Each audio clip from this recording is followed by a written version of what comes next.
বাহ আমির খান, বাহ! এই দিনটাই দেখার বাকি ছিল সিরিয়াসলি বলতে গেলে।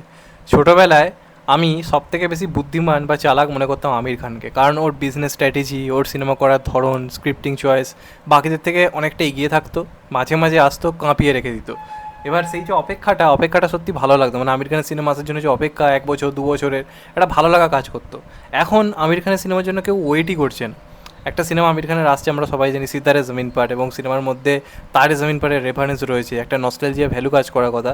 কিন্তু যে লেভেলের হাইপ ক্রিয়েট হওয়ার কথা, আমির খান এত বছর পরে ফিরছে, তার লাস্ট সিনেমা ওয়ার্ক করেনি, আমির খান নিজের সিনেমাকে নিজেই কামব্যাক মুভি বলছে, এত কিছু করছে, নিজের বন্ধ করে প্রমোশন করার চেষ্টা করছে, কিন্তু পাবলিক কিন্তু সেই লেভেলের হাইপ বা এক্সাইটমেন্ট দেখাচ্ছে না যতটা আগে আমির খানের সিনেমা এলে হতো।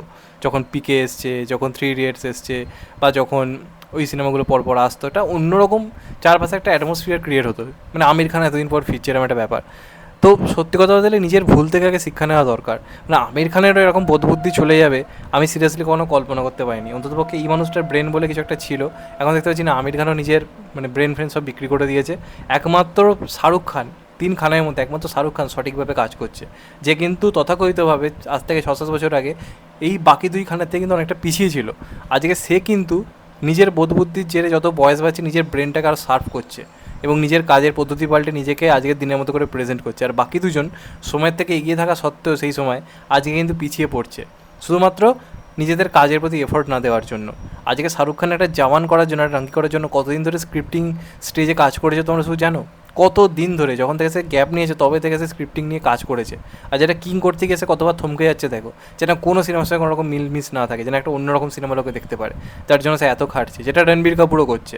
কিন্তু সলমান খান আর এই আমির খান, তাও সলমান খান আই থিঙ্ক আশা করছি ঠিকঠাকভাবে নিজে কামব্যাক করবে। আমির খান কী করে এটা করলো? কারণ সলমান খান আমি ধরে নিচ্ছি সে মাঝে মাঝে ফ্যান্সদের কথা ভেবে কাজ করে, সে কোনোদিনই জিনিসটাকে সিরিয়াসলি নেয় না।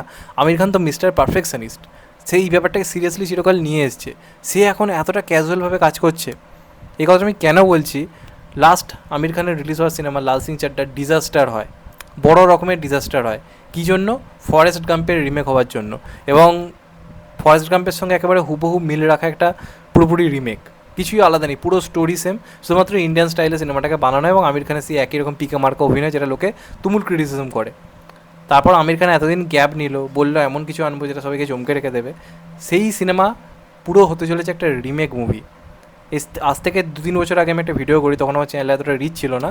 তখন আমি বলি যে চ্যাম্পিয়ন বলে একটা স্প্যানিশ মুভি হতে চলেছে, যেটা রিমেক করার প্ল্যান করছিল আমির খান। এবার সেই সিনেমাটা নাকি তারপর মিডিয়াতে সে আমির খানই জানে যে ওটা হচ্ছে না, বা মিডিয়াতে খবর করা যে ওই প্রজেক্টটা হচ্ছে না। ভেবেছিলাম ঠিক আছে ভাই, ভালো রিমেক করছে না, ঠিক আছে। এই যে সিনেমাটা আসতে চলেছে সিতারে জমিন পার, সেটা ওই সিনেমারই কিন্তু রিমেক হতে চলেছে। তোমরা ঠিকই শুনছো। এই সিনেমায় আমির খানকে একজন কোচের চরিত্রে দেখা যাবে, যিনি মূলত একজন বাস্কেটবল আর কি কোচ, যে স্পেশালি আর কি কিছু মানে ছাত্র আর কি রয়েছে, তাদেরকে নিয়ে আর কি এই টিমটা তৈরি করবে। এবং এই চরিত্রটা প্রচণ্ড রকচটা, একটা কোচ রেগে যায়, রীতিমতো বউদের বা সহকর্মীদের সঙ্গে খুব বাজে ব্যবহার করে, একটা খেপচুরেস মার্কা ক্যারেক্টার। কিন্তু ওই যাদের নিয়ে ওর লড়াই, তাদের জন্য জানটা লড়িয়ে দিয়ে ওদেরকেও খেলায় না হবে। শুনে কি মনে হচ্ছে? ভালো একটা কনসেপ্ট, সবই ঠিক আছে, কিন্তু স্প্যানিশ মুভি চ্যাম্পিয়ন যারা দেখেছে, এখনকার দিনে নেটফ্লিক্স থেকে শুরু করে সব জায়গায় সব অ্যাভেলেবেল, মানুষ সাবটাইটেলসও সিনেমা দেখে নিচ্ছে। যে লাল সিং চারটা দেখার আগে কতজন ফরেস্ট গ্রাম দেখেছে তোমাদের কোনো আইডিয়া আছে? ফরেস্ট গ্রাম ট্রেন্ডিংয়ে চলে এসেছিল, লোকে ওটা দেখতে যাওয়ার আগে ফরেস্ট গ্রাম দেখে নিচ্ছে। আজকের দিনে দাঁড়িয়ে কোনো রিমেক চলবে না, কোনো রিমেক চলবে না, ভালো রিমেক ফেল করে যাচ্ছে। সেখান থেকে দাঁড়িয়ে কীভাবে আমির খান আমি সিদ্ধান্ত নিলাম আমি সিরিয়াসলি জানি না। এবং এই সিনেমাটার এখন বক্স অফিস নিয়ে আমার রীতিমতো চিন্তা হচ্ছে। এতদিন পর ফিরছে, আশা করছি এটা ভালো কিছু করুক, যেটা জওয়ান করলো। তো সলমান খানও পারছে না, এবার কি আমির খানও থেরাপি? আমি সিরিয়াসলি বুঝতে পারছি না। আমির খানের লাস্ট লাল সিং চারটা 50 কোটি করতে গিয়ে হাঁপিয়ে গেছিলো। আমির খানের সিনেমা ভাবো, 50 কোটি করতে গিয়ে হাঁপিয়ে যাচ্ছে। এর তো একটা ব্র্যান্ড ভ্যালু রয়েছে। পুরোপুরি সেম টু সেম একটা রিমেক এটা হতে চলেছে এমন তথ্য উঠে আসছে। এবং ওখানেও কোচটা খেপচুরেস মার্কা ছিল, বাজে ব্যবহার করতে সবার সঙ্গে, তুমি ট্রেলার দেখলেই বুঝতে পারবে। এবার এখানেও ঠিক সেম। রিসেন্টলি একটা ছবি ভাইরাল হয়েছিল, আমরা দেখতেই পাচ্ছি পেছনে বাস্কেটবলে খেলা হচ্ছে, আমির খান সামনে দাঁড়িয়ে রয়েছে। ওটা দেখলেই বুঝতে পারবে যে সিনটা অ্যাডাপ্টেশন ওখান থেকেই নেওয়া।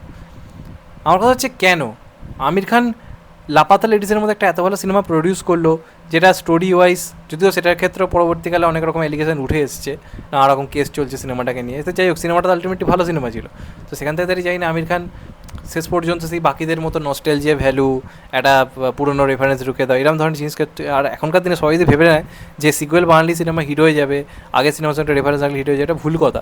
কেসারি চ্যাপ্টার 2, কেসারি অত বড় হিট, সিনেমার নাম লাগলো কেসারি চ্যাপ্টার 2, এত ভালো সিনেমা হয়েছে, কেসারি 1-এর থেকে হয়তো ভালো সিনেমা হয়েছে, চললো বক্স অফিসে সেই লেভেলে? চললো না, একদমই চললো না। ইভেন রেড 2ও কী হবে তাই নিয়ে আমার জাস্ট ডাউট রয়েছে। রেড তো ভালো চলেছিল, রেড 2 কতটা চলবে তাই নিয়ে আমার ডাউট রয়েছে। কিল বিল সোসাইটি দেখলে তো কী অবস্থা হলো, ওই মেরে কেটে কিছু বক্স অফিস, তার বেশি তো কিছু নয়, লোকে মনেই রাখছে না। তো সেখান থেকে আমির খানও যদি ভেবে নেয় বাকিদের মতো, এই যে সিংহাম এগেন, যা মানে সিনেমার বাজেট ছিল বা যা টিম নিয়ে কাজ করেছিল, যা কাস্টিং ছিল, 400-500 কোটি তো কালেকশন করা হয়েছিল, 200 কোটি করতে গিয়ে তো হাঁপিয়ে গেল কার্তিক আরিয়ানের সামনে। তো আজকের দিনে দাঁড়িয়ে নস্টালজিয়া ভ্যালু দিয়ে কিছু হয় না, কনসেপ্টে জোর দিতে হয়। সেখানে যদি তুমি এমন সিনেমা আনো যেটা পাবলিক লোকে দেখছে, খুঁজে খুঁজে লোকে সার্চ করে নেবে, সেরকম সিনেমা তুমি যে আজকের দিনে বানাও, যে তুমি আমির খান হলেও লোকে দেখতে যাবে না, এটা প্রমাণ হয়ে গেছে লাল সিং চাড্ডার সময়। তাহলে আমি জানি না আমির খান কী করে এরকম সিদ্ধান্ত নিল। যাই হোক, আশা রয়েছে, আমির খান তো একজন ভালো অভিনেতা, আশা করবো অভিনয় দিয়ে সিনেমাটাকে হয়তো ফুল আপ করবে। কিন্তু আমির খানের কাছ থেকে একটা নতুন কিছু সবসময় আমরা আশা করি। আমির খান মানে একটা এমন কিছু যেটা 2-3 বছরে আমির খানের যে না থাকাটাকে পুরো পুষিয়ে রেখে দেবে। সেখান থেকে আমি কেন বারবার আমির খানের সিনেমা রিমেক আমি দেখতে যাবো? আমির খানের কাছ থেকে তো এটা আশা করা যায় না। তো জানি না কী হবে, এটা দিয়ে আমির খান আলটিমেট কামব্যাক হবে কিনা আমি জানি না, তবে আশা রাখলাম, যেহেতু আমির খান নামটা রয়েছে, এতদিন পর আবার ফিরছে, দেখবো তো অবশ্যই। এবং 1 মে সম্ভবত রেড 2 এর সঙ্গে একটা টিজার অ্যাটাচ থাকবে, সিনেমা টিজারও দেখতে পারবো, সেদিন আরও খোলাসা হয়ে যাবে যে পুরোপুরি রিমেক কিনা। যদি সিনেমাটার সঙ্গে পুরোদস্তুর মিল থাকে, যেটা লাল সিং চাড্ডার ক্ষেত্রে হলো, সিনেমাটা বড় রকম মার খেতে পারে, বড় রকম মার খেতে পারে। কারণ ভালো সিনেমা বক্স অফিসে ওয়ার্ক করছে না, ভালো সিনেমা মানে রীতিমতো বক্স অফিস করতে গিয়ে হাঁপিয়ে যাচ্ছে আজকের দিনে দাঁড়িয়ে। তো দেখা যাক লাস্ট অবধি কী হয়। তোমাদের এটা নিয়ে কী মতামত অবশ্যই কমেন্ট করে জানাও। আর চ্যানেলটা নতুন হলে চ্যানেলটা সাবস্ক্রাইব করে দিও and get the bell icon. ভালো থেকো সবাই, টেক কেয়ার, নমস্কার, আবার দেখা হবে। এখন তো বাই, টেক কেয়ার, সবাই ভালো থেকো।